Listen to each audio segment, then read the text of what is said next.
May isang lalaki na ang pangalan ay Marco. Tahimik siyang tao, hindi mahilig makipagsabayan, hindi rin pala salita sa social media, at madalas siyang mag-alala kung ano ang iniisip ng iba tungkol sa kanya. Tuwing may gusto siyang sabihin, pipigilan niya ang sarili niya. Baka mali ako. Baka pagtawanan nila ako. Baka hindi nila magustuhan. Isang araw, inimbitahan siya ng kaibigan niyang si Leia na magsalita sa isang maliit na gathering tungkol sa kanyang karanasan sa buhay at trabaho. Gusto sana ni Marco, pero umatras siya. Hindi ako magaling magsalita, sabi niya, at baka hindi rin naman sila interesado. Ngumiti si Leia at sinabing, Marco, hindi mo kailangang maging perfect. Kailangan mo lang maging totoo. Hindi agad naintindihan ni Marco ang ibig niyang sabihin, pero pumayag pa rin siyang subukan. Noong araw ng gathering, nanginginig ang kamay niya habang hawak ang mikropono. Pero imbes na magkunwaring confident, sinabi niya ang totoo. Kinakabahan ako ngayon, sabi niya. Pero gusto kong ibahagi ang kwento ko, kahit simple lang. At doon siya nagsimula, hindi perpekto ang salita, hindi rin makinis ang delivery, pero totoo. Ikinwento niya ang mga takot niya, mga pagkakamali niya, at kung paano siya unti-unting natutong tumayo muli sa tuwing nadadapa. May ilang taong mukhang bored. May ilan ding hindi nakatingin. Napansin niyon ni Marco at sandaling bumalik ang takot niya. Pero may nakita rin siyang ibang tao na nakangiti, tumatango, at may luha pa sa mata. Pagkatapos ng talk, may lumapit sa kanya. Salamat, sabi ng isang babae. Akala ko ako lang ang ganito. Pero dahil sa'yo, mas gumaan ang loob ko. Doon niya naintindihan ang isang mahalagang aral. Hindi lahat ng tao ay maiintindihan ka, at okay lang iyon. Dahil ang mga taong tunay na mahalaga sa buhay mo, hindi ka huhusgahan dahil totoo ka. At ang mga taong huhusga, kadalasan ay hindi rin naman talaga mahalaga sa iyong paglalakbay. Mula noon, natutong maging mas totoo si Marco. Sa salita, sa kilos, at sa sarili. Hindi dahil wala na siyang takot, kundi dahil mas pinili niyang pakinggan ang kanyang puso kaysa ang ingay ng opinyon ng iba. At doon niya naranasan ang tunay na gaan ng loob. Ang maging kung sino ka, at sabihin ang tunay mong nararamdaman. Dahil ang mga nagmamalasakit sa paghusga ay hindi mahalaga, at ang mga mahalaga ay hindi nagmamalasakit. Alam mo ba, may isang quote na sobrang tumatak sa akin. Sabi ni Bernard M. Baruch, maging kung sino ka at sabihin mo ang tunay mong nararamdaman. Dahil ang mga taong nagmamalasakit sa opinyon ay hindi mahalaga, at ang mga taong mahalaga ay hindi nagmamalasakit. Ang lalim, di ba? Pero ano nga ba talaga ang ibig sabihin nito sa araw-araw nating buhay? Tara, pag-usapan natin. Sa totoo lang, araw-araw tayong binobomba ng mga opinyon. Opinyon ng pamilya, ng kaibigan, ng katrabaho, at kahit ng mga taong hindi natin kilala sa social media.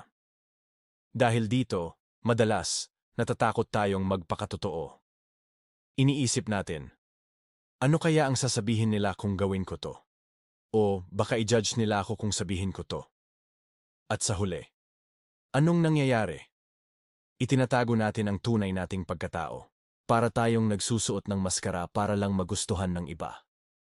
Pero isipin mo, nakakapagod din, di ba? Ang patuloy na magpanggap, ang laging mag-alala sa iisipin ng iba. Parang may daladala kang mabigat na bagahe araw-araw. Ang pagiging totoo sa sarili, o yung tinatawag na authenticity, ay parang pagtanggal ng mabigat na pasan na yan. It's about being brave enough to show your true colors, to share your real thoughts and feelings, kahit na hindi lahat ay sasang-ayon sa'yo. Balikan natin yung quote. Ang mga taong nagmamalasakit sa opinyon ay hindi mahalaga. Ito, yung mga taong mabilis humusga. Yung mga taong ang hanap lang ay butas o mali sa'yo. Sila yung mga kritiko na walang ibang ginawa kundi punahin ka. Ang tanong, bakit natin hahayaang diktahan ng mga taong ito ang buhay natin? Kung ang tanging pakay lang nila ay hilahin ka pababa, bakit natin sila bibigyan ng kapangyarihan? Sa kabilang banda, ang mga taong mahalaga ay hindi nagmamalasakit. Ito ang pinakamagandang parte. Ito yung mga totoong kaibigan mo, ang pamilya mong tunay na nagmamahal sa'yo, ang partner mo na tanggap ka ng buo. Sila yung mga taong mamahalin ka dahil sa kung sino ka talaga. Hindi dahil sa kung sino ang gusto nilang maging ka. Kahit may mga pagkakamali ka, kahit may mga opinyon kang iba sa kanila, mananatili sila sa tabi mo. Sila yung mga totoong matter sa buhay mo. Hindi nila mind kung magpakatotoo ka. Paano ba natin sisimulan ang pagiging authentic? Maliit na hakbang lang muna. Subukan mong sabihin ang hindi sa mga bagay na ayaw mo talagang gawin. Mag-share ka ng isang opinyon mo tungkol sa isang pelikula o kanta. Kahit iba pa ito sa gusto ng karamihan. Magsimula ka sa maliliit na bagay hanggang sa maging komportable ka nang ipakita ang mas malalaking bahagi ng pagkatao mo. Oo, nakakatakot sa simula. May mga taong maaaring lumayo. May mga pagkakataong mararamdaman mong nag-iisa ka. Pero tandaan mo, ang pagiging totoo sa sarili ay isang proseso ng pag-filter. Tinatanggal nito ang mga taong hindi naman talaga para sa'yo, at inilalapit nito ang mga taong tunay na magpapahalaga sa'yo. Sa huli, mas masarap mabuhay sa isang mundo kung saan napapaligiran ka ng mga taong tanggap ka, warts and all. Isipin mo ang kalayaan na mararamdaman mo.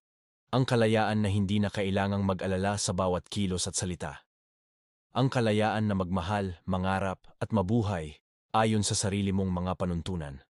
Ang pagiging totoo sa sarili ay hindi pagiging makasarili. Ito ay paggalang sa sarili. At kapag nirerespeto mo ang sarili mo, mas madali para sa iba na respetuhin ka rin. Kaya sa susunod na pagkakataong matatakot kang sabihin ang nasa isip mo o ipakita ang tunay mong nararamdaman, alalahanin mo ang quote na ito. Tanungin mo ang sarili mo, ang taong kinatatakutan kong humusga sa akin, mahalaga ba talaga siya sa buhay ko? At ang mga taong mahalaga sa akin, huhusgahan ba nila ako dahil lang sa pagiging totoo? Ang sagot sa mga tanong na yan ang magbibigay sa iyo ng lakas ng loob. Maging matapang, be who you are and say what you feel.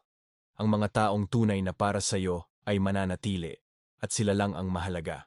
Salamat sa panonood at pakikinig. Kung nagustuhan mo ang video na ito, huwag kalimutang mag-like, share, at mag-subscribe para sa mas marami pang ganitong usapan. Hanggang sa muli.